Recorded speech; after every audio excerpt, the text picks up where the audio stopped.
Durante años, Andrés llamó orden a lo que en realidad era desprecio. No gritaba siempre, pero cuando lo hacía, la casa entera temblaba. A Clara la despertaba con exigencias, la corregía frente a visitas y la señalaba como incapaz si algo no estaba perfecto. Él no veía abuso, veía autoridad, y esa palabra le servía de excusa para todo. Clara dejó de opinar, dejó de elegir su ropa sin aprobación, dejó de reír fuerte. Cada decisión debía pasar por él. Si la comida no estaba caliente, era una vergüenza. Si el piso tenía polvo, era una humillación pública. Él la comparaba con otras mujeres como si fuera mercancía defectuosa. Con el tiempo, Andrés empezó a tratarla como parte del mobiliario. No preguntaba cómo estaba, solo qué faltaba. Clara trabajaba, limpiaba, servía y callaba, y en ese silencio fue desapareciendo. Nadie veía moretones, porque el daño no era físico. Era constante, lento y perfectamente normalizado. Una noche, frente a amigos, Andrés bromeó diciendo que su esposa no servía ni para pensar. Las risas llenaron la sala. Clara sonrió por costumbre, pero esa noche, cuando todos se fueron, no lloró. Algo distinto comenzó a crecer dentro de ella. Algo que no era rabia. Era claridad. La grieta no empezó con un golpe ni con una amenaza. Empezó cuando Clara dejó de sentir miedo. Andrés seguía con el mismo tono, las mismas órdenes, el mismo desprecio disfrazado de liderazgo, pero algo había cambiado. Clara ya no temblaba. Observaba. Notó que Andrés necesitaba público para sentirse fuerte, que sus comentarios eran más crueles cuando había testigos, que en privado era más pequeño de lo que parecía. Y ese descubrimiento le quitó poder. Porque cuando entiendes el mecanismo, deja de parecer invencible. Clara empezó a guardar dinero sin decir nada, no grandes cantidades. Pequeñas monedas, pequeños billetes, pequeñas decisiones. También comenzó a anotar fechas y frases, no por venganza, por memoria. Porque el abuso que no se registra, se repite. Una tarde, Andrés le dijo que sin él no sería nadie. Lo dijo convencido. Lo dijo mirándola por encima. Clara sostuvo su mirada unos segundos más de lo habitual. No discutió. No respondió. Pero por primera vez, pensó algo que antes no se atrevía. Tal vez el que no era nadie. Era él. Clara empezó a cambiar sin anunciarlo. Se levantaba igual de temprano, limpiaba igual de bien, sonreía igual de poco, pero ya no corría cuando él tronaba los dedos. Se movía a un ritmo propio, lento y exacto, como si cada paso fuera un no silencioso. Andrés lo notó y lo llamó pereza delante de los vecinos. Ella no discutió ni bajó la mirada. Guardó esa frase en su libreta, porque también estaba aprendiendo a medirlo cuando intentaba herirla con público. Eso lo delató. La siguiente humillación llegó en una comida familiar. Andrés le ordenó servir como si ella fuera parte del servicio, y luego contó una anécdota inventada para hacerla ver torpe. Todos rieron. Clara sintió la sangre subir, pero en vez de quebrarse, observó quién se reía y quién apartaba la vista. Mientras lavaba platos, escuchó a Andrés decir, «Sin mí, ella no dura». Clara tomó aire y decidió algo. No iba a suplicar cariño a quienes compraban paz con su vergüenza. Jamás. Esa semana Clara fue al banco con una excusa simple: pagar un recibo. En realidad abrió una cuenta a su nombre, una que Andrés no pudiera vigilar. Depositó lo poco que venía guardando y sintió vergüenza por lo pequeño. Hasta que entendió que lo pequeño repetido es salida. Luego compró un cuaderno nuevo y lo escondió bajo una tabla suelta. Allí escribió fechas, frases y testigos. También memorizó rutas de bus. No era odio, era evidencia para no volver a dudar de sí misma. Cuando Andrés notó que ella ya no se quebraba, subió la apuesta. Le quitó el teléfono por castigo y le dijo que sin él no era nada. Clara lo miró como nunca, sin miedo y sin permiso. «No me hables así», soltó, apenas audible. Andrés se quedó congelado. y luego sonrió con desprecio, prometiendo hacerla entrar en razón. Clara durmió con la puerta atrancada y una silla puesta. Esa noche encendió una vela, abrió su cuaderno y escribió: «Hoy entendí que mi salida empezó». Al día siguiente, sin teléfono, Clara esperó a que Andrés saliera y caminó hasta la lavandería del barrio. Allí trabajaba Marta, una mujer que años atrás le había dicho: «Si algún día necesitas, ven». Clara casi se devuelve por vergüenza, pero entró igual. Con voz baja explicó lo mínimo. Marta no hizo preguntas inútiles. Le prestó un celular, anotó un contacto de una abogada comunitaria y le dijo que podía dormir en su sala si la noche se ponía peligrosa. Sin condiciones. Andrés llegó temprano y encontró a Clara guardando papeles en su bolso. No la golpeó. Hizo algo peor. La arrinconó con palabras.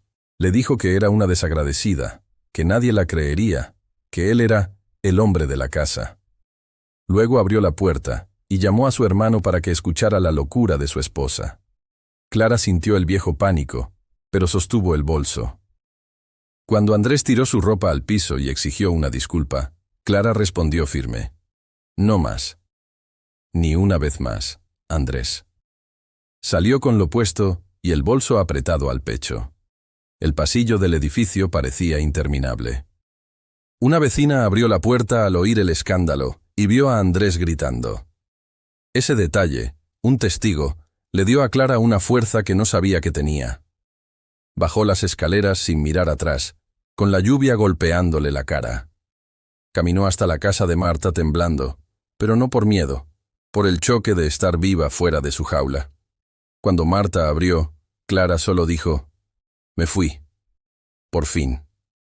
Esa madrugada Clara durmió poco, sentada, escuchando cualquier ruido. Al amanecer llamó a la abogada. Por primera vez contó todo en orden: años de humillación, control, amenazas. La abogada no la juzgó, le explicó pasos, medidas y refugios. Clara firmó una declaración con mano firme, como si firmara su vida nueva. Antes de salir, abrió el cuaderno y escribió: «Hoy dejé de aguantar». Afuera, el mundo seguía igual, pero ella ya no. Y Andrés, al notarlo, empezaría a perseguirla. Andrés no tardó en reaccionar. Primero llamó con voz dulce, como si todo fuera un malentendido. Luego cambió a amenazas disfrazadas de preocupación. «Regresa y arreglamos esto». Cuando Clara no respondió, él usó la vergüenza como arma. Escribió a familiares diciendo que ella estaba inestable y que alguien debía traerla de vuelta. Clara lo vio en el celular de Marta y sintió náuseas. No era amor lo que la buscaba, era control herido. Y el control herido se vuelve peligroso. Ese mismo día, Andrés apareció cerca de la lavandería. No la vio, pero dejó su mensaje. Habló con vecinos, preguntó por ella, sonrió demasiado. Marta cerró la puerta con llave y le dijo a Clara que no mirara por la ventana. Clara temblaba, pero no retrocedió. Entendió que salir no era el final, era el inicio de la batalla real. La abogada le recomendó denunciar acoso y pedir medidas. Clara firmó de nuevo. Cada firma era una cadena menos. Por la noche, Andrés envió audios llorando, luego audios insultando. Cambiaba de máscara sin vergüenza. «Sin mí, te vas a morir», decía, como si esa frase fuera cariño. Clara recordó cuántas veces lo creyó. Ahora lo escuchaba y veía a un hombre desesperado por no perder su muñeca. Marta le sostuvo la mano y le dijo algo simple: «El miedo es normal, volver no». Clara apretó los dientes y guardó los audios como prueba. No más invisibilidad. Al amanecer, la abogada le consiguió cupo en un refugio temporal. Clara empacó lo poco que tenía y salió por la puerta trasera.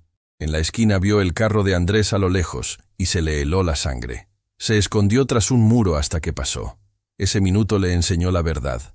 Él no quería hablar, quería cazar. Clara subió al bus con el corazón en la garganta y una frase en la mente: «Si me encuentra, me rompe», y prometió que no lo permitiría. En el refugio, Clara sintió por primera vez silencio sin amenaza. Pero la paz duró poco. Andrés publicó en redes una foto antigua con un texto venenoso. Miren lo que hace la ingratitud. No dijo golpes, no dijo control, dijo abandono. La gente comentaba sin saber. Clara leyó y sintió rabia, porque él estaba contando la historia como siempre. Él víctima, ella culpable. La trabajadora social le quitó el celular un momento y le dijo: no respondas con emoción, responde con hechos.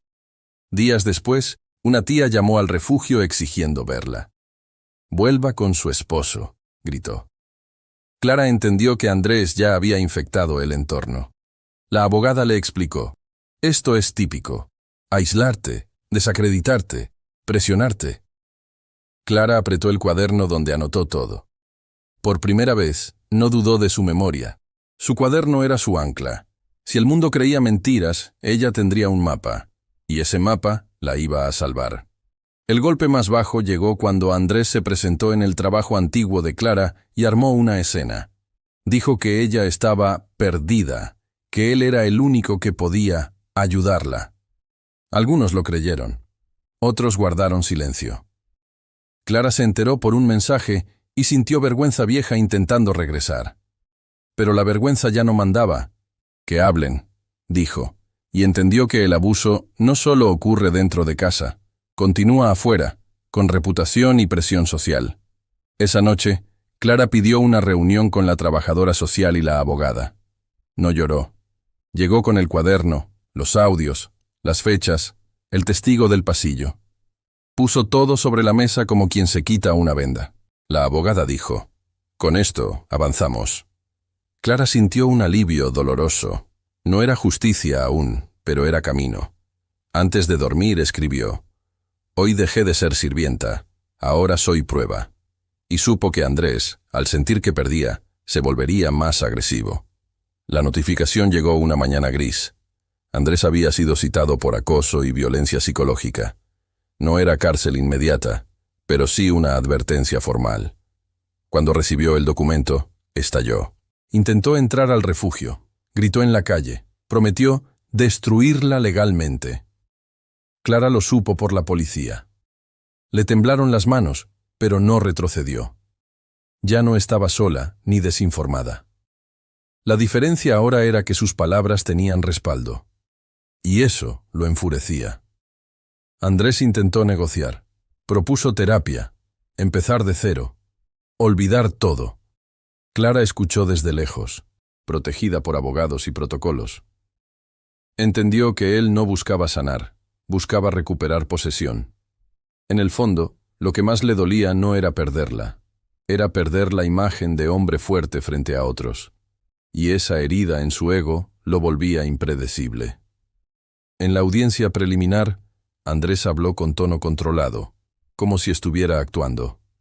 Dijo que Clara era sensible, que exageraba, que todo era malentendido. Clara no respondió con emoción. Abrió su cuaderno. Leyó fechas, frases exactas, testigos. Cada palabra fue como un espejo frente a él. Por primera vez, no pudo reír ni desviar. El silencio en la sala pesó más que cualquier grito. Al salir del juzgado, Andrés evitó mirarla. No gritó, no amenazó. Solo caminó rápido, con la espalda rígida. Clara sintió algo nuevo. No era triunfo. Era alivio contenido. Había pasado años siendo invisible, y ahora su verdad estaba escrita en actas. Aún faltaba camino, pero la balanza ya no estaba inclinada del mismo lado. En terapia aprendió algo duro. El abuso no comienza con golpes, comienza con control disfrazado de cuidado. Clara recordó cuántas veces confundió autoridad con amor.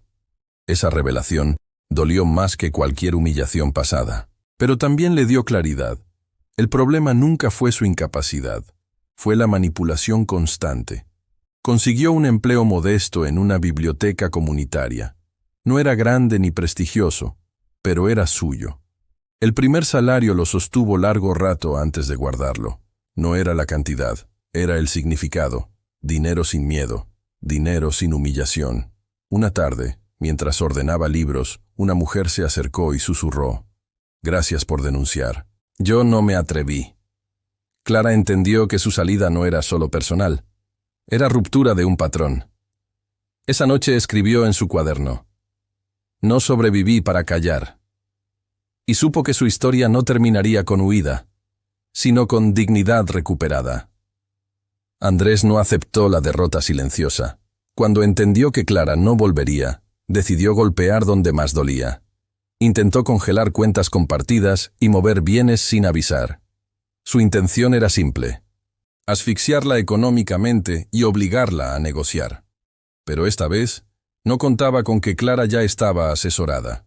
La abogada detectó el movimiento y presentó una objeción inmediata. Andrés creyó estar un paso adelante. Por primera vez, estaba expuesto. Al enterarse, Clara sintió rabia, pero no pánico. Recordó la época en que cualquier amenaza la paralizaba. Ahora tenía documentos, respaldo y una red. Entendió que la desesperación de Andrés no era fuerza, era miedo. Miedo a perder control, reputación y poder. Ese miedo lo empujaba a cometer errores. La audiencia final fue más tensa que la primera. Andrés llegó con actitud desafiante, pero su discurso ya no convencía igual. Clara habló clara y directa, sin lágrimas ni titubeos. No buscaba compasión, solo justicia. Cuando el juez mencionó sanciones por manipulación financiera, el rostro de Andrés cambió por primera vez. Al salir del tribunal, Clara sintió una mezcla de agotamiento y alivio profundo. No había gritos ni confrontación dramática, solo una realidad nueva. Andrés ya no tenía el poder legal ni emocional que ejerció durante años. El control se había terminado, y lo que él llamó autoridad quedó registrado como abuso. Con las medidas firmes y la separación formal en proceso, Clara regresó por última vez a la casa donde vivió tantos años. No fue sola. Fue acompañada por autoridades para recoger sus cosas. Andrés observaba desde lejos, callado. La casa ya no imponía miedo. Parecía más pequeña que antes. Mientras empacaba ropa y papeles, Clara recordó cada humillación en esa sala, cada comentario que la hizo sentir mínima, sí, pero también recordó el momento exacto en que dejó de temer. Ese recuerdo era más fuerte que cualquier insulto pasado. Antes de irse, Andrés murmuró: «Te vas a arrepentir». Clara lo miró sin odio. «Ya me arrepentí de quedarme», respondió. Esa frase no fue grito ni desafío. Fue cierre. Andrés no supo qué contestar. Por primera vez, no tenía control del diálogo. Al cruzar la puerta por última vez, Clara sintió que no estaba escapando. Estaba saliendo de un lugar que nunca fue hogar. El aire afuera se sintió distinto, más ligero. No había riqueza ni certezas absolutas, pero había algo que antes no existía: libertad sin permiso. La noticia del proceso legal empezó a circular. Algunos la apoyaron en silencio, otros murmuraron que exageraba. Clara comprendió que romper el ciclo no siempre trae aplausos. A veces trae incomodidad, y la incomodidad asusta más que la violencia. En la biblioteca, comenzó a organizar pequeños talleres sobre derechos y relaciones sanas. No hablaba de Andrés por nombre, hablaba de patrones. Control disfrazado de amor, desprecio disfrazado de liderazgo. Varias mujeres escuchaban con la mirada fija, como si alguien hubiera puesto palabras a su propio encierro.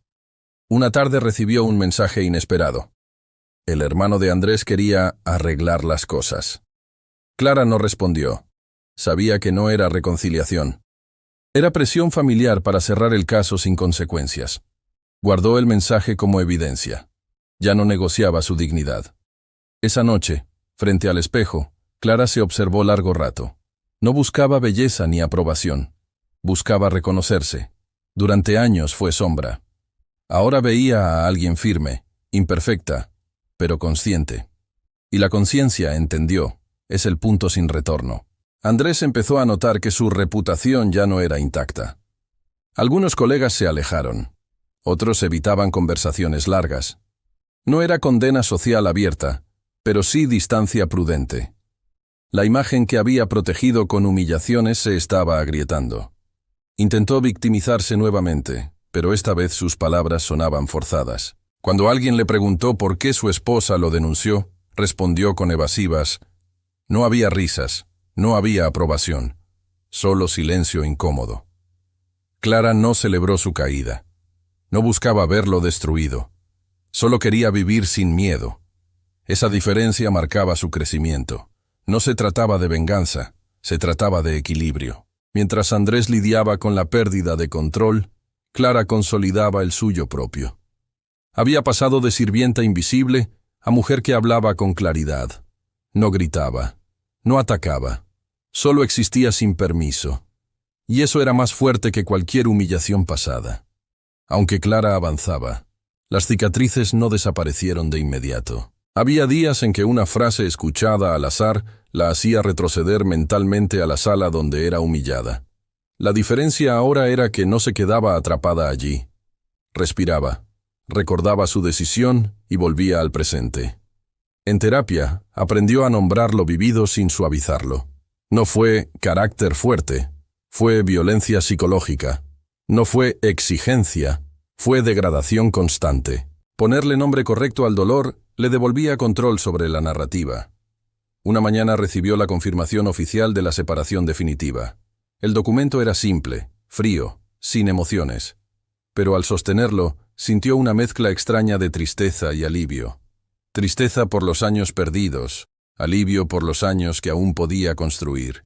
Guardó el papel en una carpeta nueva, no como recuerdo amargo, sino como prueba de que el ciclo terminó. Esa noche escribió en su cuaderno una frase distinta. Ya no sobrevivo. Ahora vivo. Y por primera vez, la palabra vivir no sonó exagerada. Clara comenzó a hablar públicamente en encuentros comunitarios. No relataba detalles morbosos. Hablaba de señales tempranas, de límites ignorados y de cómo el silencio protege al agresor. Cada vez que hablaba, una parte de su antiguo miedo se deshacía.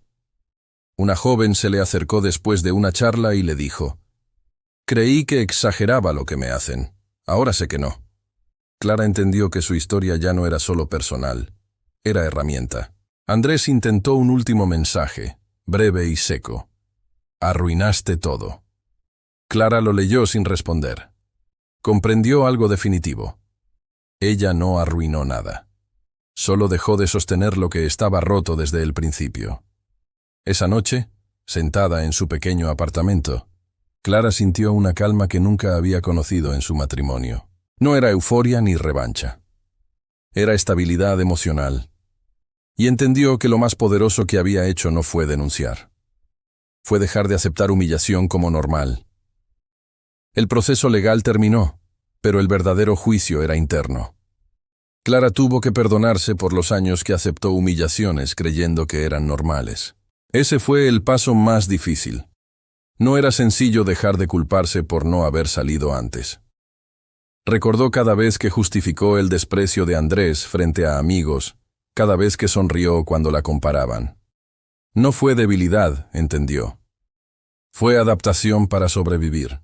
Esa comprensión la liberó de una culpa que no le pertenecía. En una sesión final de terapia, dijo en voz alta algo que jamás había pronunciado. «Yo no merecía eso». La frase parecía simple, pero cambió su postura, su respiración y su mirada. Nombrar la injusticia cerró una herida invisible. Esa noche no escribió en el cuaderno. No necesitaba registrar nada. El silencio ya no era miedo. Era descanso. Por primera vez en muchos años, durmió sin sobresaltos. Clara volvió a cruzarse con Andrés meses después, por casualidad, en un supermercado. No hubo gritos ni escenas. Solo una mirada breve. Él parecía más pequeño de lo que recordaba, menos firme, menos seguro. Andrés intentó hablar, pero Clara levantó la mano con calma. «No tenemos nada pendiente», dijo. No había odio en su voz, solo límites claros. Esa frase selló lo que los papeles habían formalizado. Al salir del lugar, Clara notó que no temblaba. No revisó su celular, no aceleró el paso. Caminó normal, el pasado ya no dictaba su ritmo. Mientras el sol caía sobre la ciudad, comprendió que su transformación no fue espectacular ni ruidosa, y fue silenciosa, constante y firme. Pasó de ser sirvienta humillada a mujer consciente. Y esa evolución nadie podría quitársela. Clara comenzó a recibir invitaciones para hablar en espacios más grandes. No buscó protagonismo, pero su historia resonaba. Cada vez que compartía su experiencia, sentía que una parte del pasado perdía fuerza. No hablaba con rabia, hablaba con claridad. En una conferencia pequeña, miró al público y recordó el día en que Andrés la llamó inútil frente a invitados. Ahora estaba allí, hablando con seguridad ante desconocidos. La ironía no le provocó risa. Le provocó gratitud hacia su decisión. Algunas personas intentaron minimizar su proceso. No fue tan grave, dijeron. Clara ya no debatía. Sabía que el abuso psicológico no deja moretones visibles, pero deja huellas profundas. Y su historia no necesitaba validación externa. Esa noche, regresando a casa, entendió que había recuperado algo más que libertad. Había recuperado su voz. Durante años habló en susurros. Ahora hablaba con firmeza sin necesidad de gritar. Con el tiempo, Clara dejó de definirse por lo que vivió. Ya no era la mujer que escapó. Era simplemente Clara. Trabajadora, consciente, dueña de sus decisiones. El pasado seguía siendo parte de su historia, pero no su identidad completa. Un día recibió una carta breve de Andrés. No pedía reconciliación.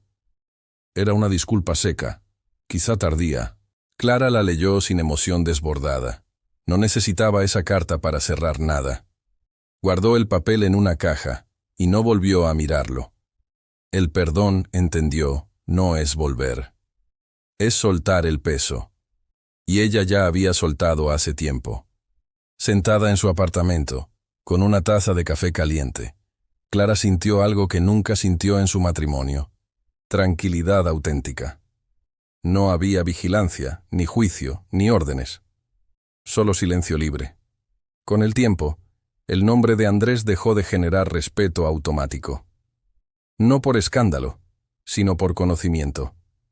Algunas personas empezaron a hablar de sus actitudes pasadas con otra perspectiva. La imagen que sostuvo durante años ya no era incuestionable. Clara nunca organizó campañas contra él. No lo necesitó. La verdad, cuando se sostiene con pruebas y coherencia, termina encontrando su espacio. Ella entendió que la caída del pedestal no era su misión. Su misión era mantenerse firme. Un día, una mujer del barrio le dijo: «Pensé que lo que vivía era normal hasta que escuché tu historia». Clara comprendió que el impacto real no estaba en el castigo de Andrés, sino en la conciencia que despertó en otras. Mirando hacia atrás, Clara ya no veía solo dolor. Veía aprendizaje. El abuso no la definió, la transformó. Y esa transformación no dependía del arrepentimiento de nadie más. Clara volvió a pasar frente a la casa donde vivió años. No entró. No necesitó hacerlo. Se detuvo unos segundos y respiró profundo. Esa casa guardaba recuerdos duros, pero ya no tenía poder sobre ella. Recordó la frase que la marcó: «Sin mí no eres nadie». Sonrió con calma. Sin él, había descubierto quién era realmente. La dependencia que él utilizó como arma se convirtió en independencia construida paso a paso.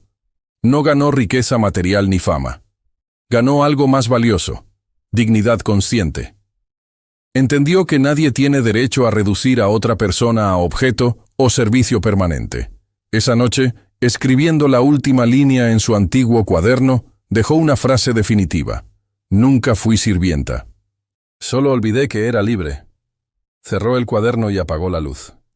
Esta vez, no por miedo, por descanso verdadero.